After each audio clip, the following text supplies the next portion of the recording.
अस्सलाम वालेकुम स्टूडेंट्स, उम्मीद है आप तमाम लोग खैरियत से होंगे। मेरा नाम मोहम्मद उमर खान है और आप देख रहे हैं दी लॉ चैनल।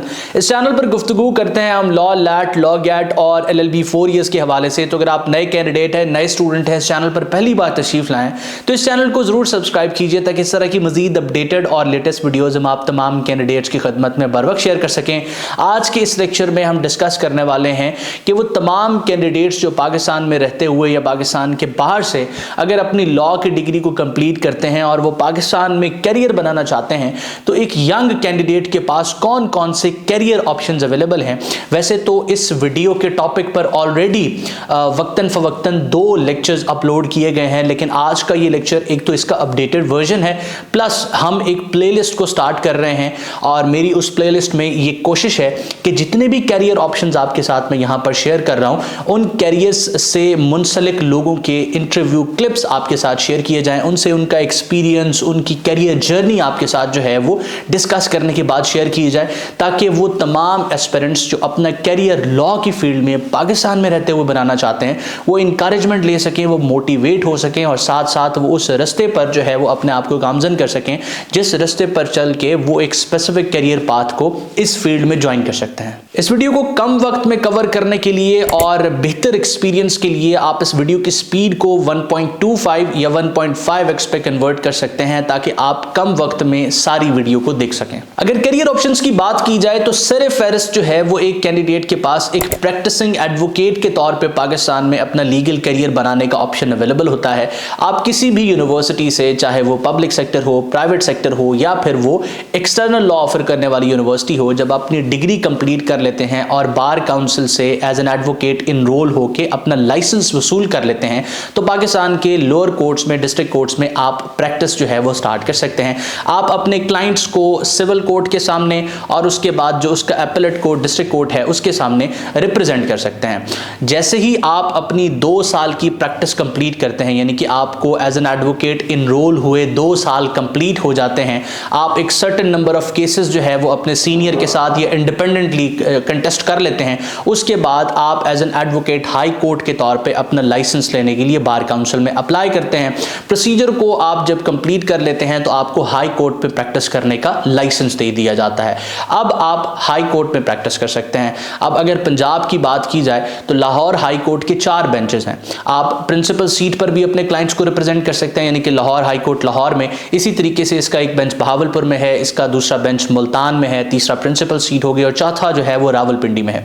इसी तरीके से अगर आप पंजाब से ताल्लुक रखते हैं और आपका क्लाइंट कराची से है तो आप कराची में जाके भी अपने क्लाइंट को जो है वो सिंध हाई कोर्ट में रिप्रेजेंट कर सकते हैं। तो जब आपके पास 2 साल की प्रैक्टिस कंप्लीट हो जाती है तो हाई कोर्ट्स में आप अपने क्लाइंट्स को रिप्रेजेंट करना स्टार्ट कर देते हैं। इसी के साथ साथ वो तमाम ट्राइब्यूनल्स जिनमें अपेयर होने के लिए आपके पास हाई कोर्ट का लाइसेंस होना जरूरी है, वहां पर भी आप अपने क्लाइंट्स को रिप्रेजेंट करना स्टार्ट कर देते हैं और आप एक सर्टेन क्राइटेरिया और एक सर्टेन ईयर्स ऑफ एक्सपीरियंस जब कंप्लीट कर लेते हैं तो उसके बाद आपको सुप्रीम कोर्ट का लाइसेंस दिया जाता है और सुप्रीम कोर्ट का लाइसेंस हासिल करने के बाद आप जो है अपने क्लाइंट्स को सुप्रीम कोर्ट में भी रिप्रेजेंट कर सकते हैं और 27वीं तरमीम के नतीजे में बनने वाला जो फेडरल कॉन्स्टिट्यूशनल कोर्ट है वहां पर भी आप अपने क्लाइंट्स को रिप्रेजेंट कर सकते हैं। अब ये तो वो कैरियर पाथ है जो हर एस्पिरेंट जब अपनी डिग्री कंप्लीट कर लेता है, इनरोल हो जाता है वकील के तौर पे, वो इसको ऑप्ट करता है।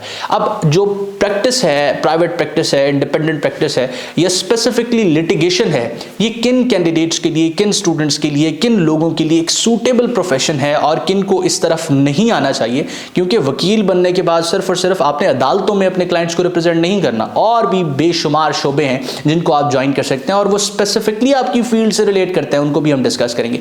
लेकिन सबसे पहला प्राइवेट प्रैक्टिस है। अब प्राइवेट प्रैक्टिस किसको करनी है, किसको नहीं, ये आगे आने वाली वीडियोस में हम डिस्कस करेंगे और वो वीडियोस आप इसी वीडियो सीरीज के अंदर प्लेलिस्ट के सेक्शन में देख सकेंगे। दूसरे नंबर पर अगर किसी करियर ऑप्शन की बात की जाए जो सबसे सूटेबल होता है उन लोगों के लिए जो लिटिगेशन की तरफ नहीं जाना चाहते लेकिन लॉ में, प्रैक्टिस में इंटरेस्ट रखते हैं, तो उनके लिए बेहतरीन शोबा है कि वो सिविल जज कम जुडिशियल मैजिस्ट्रेट के जो एग्जाम होते हैं जो हाई कोर्ट हर प्रोविंस के अंदर मुनक्किद करता है उसमें वो अपेयर हो जाएं। अब सिविल जज कम जुडिशियल मैजिस्ट्रेट से क्या मुराद है? इससे मुराद ये है कि आप जब अपनी 2 साल की प्रैक्टिस कंप्लीट कर लेंगे, ये मैं आपको प्रोविंस पंजाब के रूल्स बता रहा हूँ, सिंध में डिफरेंट होंगे, केपी में डिफरेंट होंगे, बलूचिस्तान में डिफरेंट होंगे, लेकिन क्राइटेरिया इसका मिलता जुलता होगा। तो जब आप 2 साल की अपनी प्रैक्टिस कंप्लीट कर लेते हैं, यानी कि आप एज एन एडवोकेट इनरोल हुए, क्लाइंट्स को रिप्रेजेंट करना स्टार्ट किया, एक्सपोजर लिया, कोर्ट्स में गए, अपेयर हुए, प्रोसीजर देखा, 2 साल कंप्लीट हो गए, आपको हाई कोर्ट का लाइसेंस मिल गया। हाई कोर्ट के लाइसेंस मिलने के बाद जब प्रोविंस का हाई कोर्ट इसके एग्जाम्स जो है वो ऑर्गेनाइज करेगा, तो आप उन एग्जाम्स में अपेयर होंगे अगर आप एलिजिबल होंगे। उनमें अपेयर होने के बाद अगर आप उस रिटन एग्जाम को क्लियर कर लेते हैं, इंटरव्यू में पास हो जाते हैं, तो आपको सिविल जज कम जुडिशियल मैजिस्ट्रेट की पोस्ट दे दी जाती है। यकीन जानिए कि आप फॉर एग्जांपल एक कैंडिडेट सीएसएस में जब अपेयर होता है ना, तो सीएसएस पास करने के बाद, रिटन पास करने के बाद, साइकोलॉजिकल, वाइवा, इंटरव्यू पास करने के बाद एक मेरिट बनाया जाता है। 400 लोगों ने पास किया, सीएसएस की सीट्स थी 250, तो रिमेनिंग 150 का सीएसएस पास जरूर है लेकिन उनकी एलोकेशन नहीं हुई। जुडिशरी में इसके ऑपोजिट है। मैं सिर्फ प्रोविंस पंजाब की बात करूंगा बिकॉज इस वक्त मेरी रिसर्च में वही इंक्लूडेड है। तो अगर स्पेसिफिकली प्रोविंस पंजाब की बात की जाए और बाकी प्रोविंसेस के साथ भी जो है वो मिलती जुलती कहानी है, तो अगर प्रोविंस पंजाब की बात की जाए तो यहां पर सिर्फ और सिर्फ अगर इस वक्त के कंपटीशन की बात की जाए साल 2025 की, तो आपका जैसे जुडिशियल एग्जाम पास होता है, आप इंटरव्यू क्लियर कर लेते हैं, एलिजिबल होते हैं, तो कोई मेरिट नहीं होता क्योंकि सीट्स फॉर एग्जांपल 400 हैं, तो कैंडिडेट्स जिन्होंने पास किया है वो 50 हैं। लिटरली 50 का फिगर है, ऐसा नहीं कि 60 हैं। 35, 40, 45, 50 हर साल पास करते हैं। तो इसका मतलब ये कि कोई मेरिट नहीं है, सिर्फ और सिर्फ आपने पास करना है, एलिजिबल आप हो गए, आपने क्लियर कर लिया टेस्ट, आपने इंटरव्यू क्वालिफाई कर लिया। मेरिट तब बनाया जाता है जब सीट्स कम हो और पास करने वाले एप्लीकेंट्स ज्यादा हों, लेकिन यहाँ पास करने वाले एप्लीकेंट्स कम होते हैं, इस वजह से आपको फॉरन सीट मिल जाती है।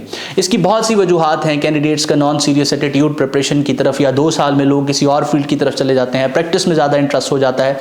लेकिन मुख्तसर अगर हम कहें तो आपके पास एक बेहतरीन करियर ऑप्शन सिविल जज कम जुडिशियल मैजिस्ट्रेट का अवेलेबल है। और जुडिशरी के ही कॉन्टेक्स्ट में बात की जाए तो जब आप अपनी 10 साल की प्रैक्टिस कंप्लीट कर लेते हैं तो आप एडिशनल डिस्ट्रिक्ट एंड सेशन जज के एग्जाम्स जो प्रोविंस में मुनक्किद होते हैं उसमें अपेयर होके एडिशनल डिस्ट्रिक्ट एंड सेशन जज के तौर पे भी जो है वो आप रिक्रूट हो सकते हैं। अब जो एडिशनल डिस्ट्रिक्ट एंड सेशन जज है उसकी पावर्स, उसकी अथॉरिटी, वो डेफिनेटली उसकी जुरिस्डिक्शन जो है वो सिविल जज कम जुडिशियल मैजिस्ट्रेट से ज़्यादा होती है। अब इस स्पेसिफिक डोमेन को भी हम आगे आने वाली वीडियोस में डिस्कस करेंगे। मैं आपको बताऊंगा कि किन लोगों के लिए जुडिशरी का शोबा बेहतरीन है, किस तरीके से आप प्रिपेयर कर सकते हैं, और आप अगर जुडिशरी ज्वाइन करना चाहते हैं तो आपका कैरियर पाथ जो है वो किस तरीके से आपको लेके चलना चाहिए। ड्यूरिंग डिग्री आपको अपने आप को कैसे शेप करना है कि आप इस एग्जाम को बासानी क्लियर कर सकें। तीसरे नंबर पर किसी कैरियर ऑप्शन की बात की जाए तो वो एडीपीपी का कैरियर ऑप्शन है। तो ADPP stands for assistant district public prosecutor. ये स्टेट को रिप्रेजेंट कर रहा होता है। जो कंप्लेनेंट होता है किसी क्रिमिनल केस में, ये प्रोसिक्यूशन की साइड से अपेयर होने वाला वकील होता है और ये गवर्नमेंट की तरफ से हायर्ड होता है। मोस्ट केसेस में ये अपनी प्राइवेट प्रैक्टिस नहीं कर सकते, गवर्नमेंट इनको एक फिक्स सैलरी पे कर रही होती है और ये क्लाइंट्स को रिप्रेजेंट कर रहे होते हैं। जब भी कोई क्राइम कमिट होता है तो जिसके खिलाफ क्राइम कमिट होता है वो पर्सन कंप्लेनेंट होता है, और हमेशा ये ट्रीट किया जाता है कि कोई भी क्राइम है वो स्टेट के अगेंस्ट कमिट हुआ है तो कंप्लेनेंट को हमेशा जो वकील है वो गवर्नमेंट प्रोवाइड करती है। लेकिन इसके साथ साथ कंप्लेनेंट अपने प्राइवेट काउंसिल्स भी एंगेज करते हैं, लेकिन जो गवर्नमेंट की तरफ से वकील दिए जाते हैं वो एक मंथली सैलरी पर होते हैं, उनको हम एडीपीपी कहते हैं। इसके अलावा भी मुख्तलिफ एग्जाम्स हैं जो इसी लेवल पर कंडक्ट होते हैं, और ये जो करियर पाथ है ये उन तमाम लोगों के लिए बेहतरीन है जो जुडिशरी के एग्जाम को क्वालिफाई नहीं कर पाते या उनका जुडिशरी की तरफ इंटरेस्ट नहीं है, बट वो अपने करियर को सिक्योर करना चाहते हैं, लिटिगेशन में रहना चाहते हैं और प्राइवेट प्रैक्टिस नहीं करना चाहते, तो वो एडीपीपी के एग्जाम में अपेयर हो सकते हैं। अब इसमें अपेयर होने के लिए आपको 2 साल की प्रैक्टिस चाहिए। 2 साल की प्रैक्टिस से ये मुराद है कि आपको एज एन एडवोकेट इनरोल हुए 2 साल हो चुके हों, उसके बाद आप इस एग्जाम में अपेयर हो सकते हैं। इसको क्लियर करने के बाद जो है वो आप रिक्रूट हो जाएंगे। अगेन इसमें कंपटीशन उतना ही है जितना जुडिशरी के अंदर कंपटीशन है। लॉ की जितनी भी फील्ड्स हैं, गवर्नमेंट लेवल पे जितनी भी जॉब्स आ रही हैं, वहां कंपटीशन ना होने के बराबर है। सीट्स वैकेंट रह जाती हैं, कैंडिडेट्स नहीं होते। चौथे नंबर नंबर पर अगर किसी करियर ऑप्शन के हवाले से हम डिस्कस करते हैं तो वो कंपटीशन एग्जाम और वन पेपर एग्जाम का जो है वो करियर है। ये करियर पाथ से क्या मुराद है? इस करियर पाथ से सिंपली ये मुराद है कि वो लोग जो ब्यूरोक्रेसी को ज्वाइन करना चाहते हैं, जो CSS करना चाहते हैं, PMS करना चाहते हैं, उन लोगों के लिए ये फील्ड एक बेहतरीन ऑप्शन है। उसकी रीज़न क्या है? CSS का एग्ज़ाम, PMS का एग्ज़ाम या जितने भी कंपटीशन एग्ज़ाम हैं, इसमें एक तो आपको ऑप्शनल सब्जेक्ट में लॉ का एक स्पेसिफिक सब्जेक्ट मिलता है। जिस तरीके से कॉन्स्टिट्यूशनल लॉ के तौर पे ये सब्जेक्ट एग्जिस्ट करता है, कोई कॉन्स्टिट्यूशनल लॉ ना पढ़ना चाहे तो वहाँ पर और भी बहुत से सब्जेक्ट्स लॉ के स्पेसिफिक सेक्शन से आपको मिलते हैं जो 100 नंबरों पर मुश्तमिल होते हैं। तो एक तो ये डिग्री स्पेसिफिकली उस वजह से भी कैंडिडेट्स ऑप्ट करते हैं कि लॉ कर लेंगे तो ऑप्शनल्स में हमें फैसिलिटेट हो जाएगा। दूसरा इंपॉर्टेंट एलिमेंट, जब आप लॉ की डिग्री करते हैं तो सोसाइटी एज अ होल को आप बड़े अच्छे तरीके से अंडरस्टैंड कर लेते हैं, उसके मसाइल को अंडरस्टैंड कर लेते हैं, उसके सॉल्यूशंस के बारे में आपको पता चल जाता है, स्टेट की हायरार्की को आप समझ जाते हैं, स्टेट मशीनरी कैसे काम करती है उसको समझ जाते हैं, आप कॉन्स्टिट्यूशन को समझ जाते हैं और रियासत के तमाम मसाइल और उनके पॉसिबल सॉल्यूशन से आप अवेयर हो जाते हैं।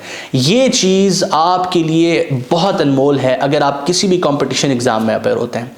अच्छा, CSS और PMS से हट के आपके पास अगर आप लॉ कर चुके हैं तो स्पेसिफिकली वकीलों के लिए बेतहाशा अपॉर्चुनिटीज़ अवेलेबल हैं।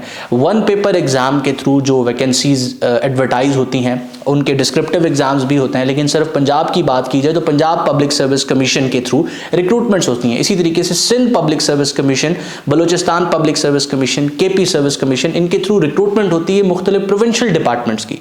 फॉर एग्जाम्पल, एक प्रोविंस का डिपार्टमेंट है पुलिस, हम पंजाब पुलिस की एग्जाम्पल लेते हैं। पंजाब पुलिस में उनको वकील चाहिए होते हैं अपने लीगल डिपार्टमेंट में, जिसको हम इंस्पेक्टर लीगल कहते हैं। इंस्पेक्टर लीगल BS 16 की एक वैकेंसी होती है, एक यूनिफॉर्म जॉब है, आपके पास पुलिस की यूनिफॉर्म होती है, लेकिन इस एग्जाम में सिर्फ और सिर्फ वकील अपेयर हो सकते हैं जिनके पास लॉ की डिग्री और लाइसेंस मौजूद है और 2 साल की प्रैक्टिस मौजूद है। अब रिसेंटली 300 के करीब वैकेंसीज एडवर्टाइज हुई और उन वैकेंसीज को फिलअप करने के लिए कैंडिडेट्स ही नहीं थे उनके पास। जिन लोगों ने पास किया वो कैंडिडेट्स कम थे, नंबर ऑफ सीट्स ज्यादा थी, तो लिहाजा सीट्स खाली रह गई। इसी तरीके से हर डिपार्टमेंट में असिस्टेंट डायरेक्टर लीगल होता है। असिस्टेंट डायरेक्टर लीगल से मुराद कि वो सिर्फ और सिर्फ वकील होगा। इसी तरीके से मुख्तलिफ डिपार्टमेंट्स जो हैं वहां पर प्रोसिक्यूटर्स मौजूद होते हैं। अभी एक नया इदारा एस्टैब्लिश किया गया पंजाब के अंदर जिसको हम पेरा के नाम से जानते हैं, Punjab enforcement and regulatory authority. वहां पर प्रोसिक्यूटर्स की बहुत ज्यादा तादाद में वैकेंसीज एडवर्टाइज हुई। अब वो प्रोसिक्यूटर्स कौन थे? वो लोग जो वकील के तौर पर प्रैक्टिस कर रहे हैं। तो आप वन पेपर और कंपटीशन एग्जाम्स के थ्रू भी अपना करियर इस फील्ड के अंदर बना सकते हैं। अच्छा, यहां पर कैंडिडेट्स ये भी सोचेंगे कि कंपटीशन एग्जाम में CSS में तो मैं MBBS के बाद भी अपेयर हो सकता हूं, लेकिन CSS और PMS में आप बिल्कुल MBBS के बाद अपेयर हो सकते हैं, लेकिन वो सोशल साइंसेस की डिग्री नहीं है। वो आपको ना तो सोसाइटी अंडरस्टैंड करने में फैसिलिटेट करेगी और ना ही वहां पर जिस तरीके से लॉ के लिए, वकील के लिए स्पेसिफिकली हर डिपार्टमेंट में एक विंग एग्जिस्ट करता है, सीट्स होती हैं, उस तरीके से डॉक्टर के लिए नहीं होती। इसके अलावा वहां पर कॉम्पिटिशन बहुत ज्यादा होता है। MBBS की जितनी भी सीट्स आएंगी वहां पर कॉम्पिटिशन आप देखेंगे। मैं ये नहीं कह रहा कि जो है ना डॉक्टर एज अ प्रोफेशन है, मेडिसिन एज अ प्रोफेशन है वो बुरा है, बहुत अच्छा जो है वो प्रोफेशन है, वो सर्विस के लिहाज से उससे बेहतर कोई प्रोफेशन नहीं है, लेकिन हम जिस तरीके से, जिस एंगल से डिस्कस कर रहे हैं आप उसको अंडरस्टैंड करें। 5वें नंबर पर जो आपके पास कैरियर ऑप्शन अवेलेबल है वो ये है कि आप कॉर्पोरेट साइड पे और टैक्स प्रैक्टिस में अपना कैरियर बना सकते हैं।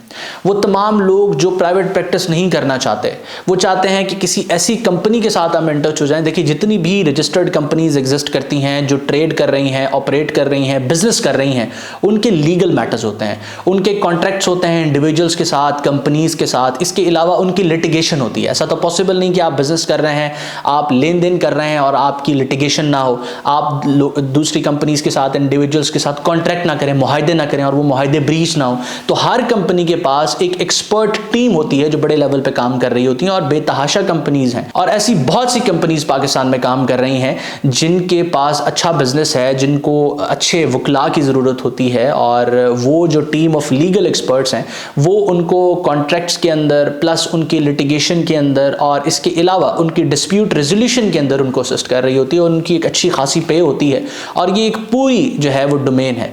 अब आप कहेंगे कि बहुत लिमिटेड नंबर ऑफ कंपनीज होंगी, वकील कितने सारे हैं। ऐसा नहीं है। जब आप फील्ड में जाएंगे तो आप देखेंगे कितनी ज़्यादा अपॉर्चुनिटीज़ अवेलेबल हैं और कितने कम कंपटीशन इस फील्ड के अंदर एग्जिस्ट करता है। उसकी रीज़न ये है कि स्ट्रगल करने के लिए, मेहनत करने के लिए लोग नहीं तैयार। अच्छा, इससे हट के, कॉर्पोरेट से हट के अगर हम टैक्स प्रैक्टिस की बात करें तो आप देख रहे हैं कि स्टेट की रिट स्पेसिफिकली टैक्स के हवाले से कितनी मजबूत हो रही है, कितनी स्ट्रांग हो रही है। रियासत हर इंडिविजुअल से, हर कंपनी से टैक्स जो है वो वसूल करना चाह रही है। अब टैक्स देना और जितना रियासत डिमांड कर रही है उतना टैक्स देना, इसके अंदर बड़े डिफरेंसेस हैं। तो जो वकील आपको टैक्स के अंदर फैसिलिटेट करता है आपकी टैक्स फाइलिंग के अंदर, और जब आप टैक्स फाइल करें उससे रियासत को एतराज हो तो टैक्स लिटिगेशन स्टार्ट होती है, उसके अंदर आपको रिप्रेजेंट करे, आपके मसाइल को हल करवाए, उसकी इस वक्त स्पेसिफिकली और फ्यूचर में बहुत ज़्यादा डिमांड है। तो आप टैक्स फील्ड के अंदर, टैक्स प्रैक्टिस के अंदर अपना करियर बना सकते हैं। और यकीन जाने इस फील्ड में भी बहुत कम कंपटीशन है। आपको हर दूसरा बंदा नजर आएगा कि मैं टैक्स फाइल कर रहा हूं, लेकिन उसको उस पोर्टल के बेसिक्स के अलावा कुछ भी नहीं पता होगा, उसको लिटिगेशन के बारे में नहीं पता होगा। तो हम आपके साथ फ्यूचर वीडियोज में ये भी डिस्कस करेंगे कि कॉर्पोरेट प्रैक्टिस की बात की जाए तो कौन से लोग हैं जो कॉर्पोरेट प्रैक्टिस कर रहे हैं, उनके साथ इंटरव्यू रिकॉर्ड करके आपके साथ शेयर किया जाएगा कि ये लोग हैं जो कॉर्पोरेट प्रैक्टिस कर रहे हैं और ये इस तरह की होती है, ये इतना अर्न कर रहे हैं, और ये सारे लोग यंगस्टर्स होंगे। मैं कोशिश करूंगा कि सारे लोग यंगस्टर हों ताकि आप इनकरेज हो सके। इसी तरीके से जो लोग टैक्स प्रैक्टिस कर रहे हैं और कामयाब टैक्स प्रैक्टिस कर रहे हैं उनके साथ भी हम डिस्कस करेंगे, आपको कैरियर पाथ बताने की कोशिश करेंगे। छठे नंबर पर अगर किसी कैरियर ऑप्शन की, किसी कैरियर पाथ की हम बात करें तो वो टीचिंग और रिसर्च का कैरियर पाथ है, टीचिंग और रिसर्च का कैरियर ऑप्शन है। लॉ की फील्ड में अच्छे टीचर्स अवेलेबल नहीं हैं। यूनिवर्सिटीज को, चाहे वो प्राइवेट हो पब्लिक हो, लॉ कॉलेजेस को अच्छे टीचर्स की जरूरत है जो आके वहां पर अवेलेबल टीचर्स को पढ़ाएं। अब डेफिनेटली इस फील्ड की डिमांड बढ़ रही है, नंबर ऑफ एप्लीकेंट्स ज़्यादा हो रहे हैं। अब नंबर ऑफ एप्लीकेंट्स ज़्यादा हो रहे हैं, इसका मतलब ये कि उनको हैंडल करने के लिए, उनको ट्रेन करने के लिए, उनको एजुकेट करने के लिए अच्छे एजुकेटर्स की ज़रूरत है। तो आप अगर चाहें तो अपनी प्रैक्टिस को कंटिन्यू करते हुए, चाहे वो टैक्स प्रैक्टिस हो, चाहे कॉर्पोरेट प्रैक्टिस हो, मैनेज कर सकें तो आप टीचिंग में भी आ सकते हैं। अब ये तो हो गया teaching as a side hustle कि आप दूसरे कामों के साथ टीचिंग भी कर रहे हैं। Teaching as a full time job की तरफ भी आप जाएं तो भी आपके पास बहुत ज़्यादा इसके अंदर अपॉर्चुनिटीज़ अवेलेबल हैं। लेकिन इस कैरियर ऑप्शन को मैंने लास्ट में इस वजह से रखा है कि हर कैंडिडेट, हर स्टूडेंट इसमें इंटरेस्टेड नहीं होता। अब ये वो 6 कैरियर पाथ हैं जो सबसे ज़्यादा स्टूडेंट की तरफ से चूज़ किए जा सकते हैं, सबसे ज़्यादा इंटरेस्ट उसके लिए क्रिएट कर सकते हैं। मैं अगेन आपको दोहरा के बताऊं कि ये सिर्फ और सिर्फ वो ऑप्शंस नहीं हैं जो अवेलेबल हैं, इससे हटके भी बहुत ऑप्शंस अवेलेबल हैं जो प्रीवियस वीडियोस में मैंने डिस्कस किए हैं।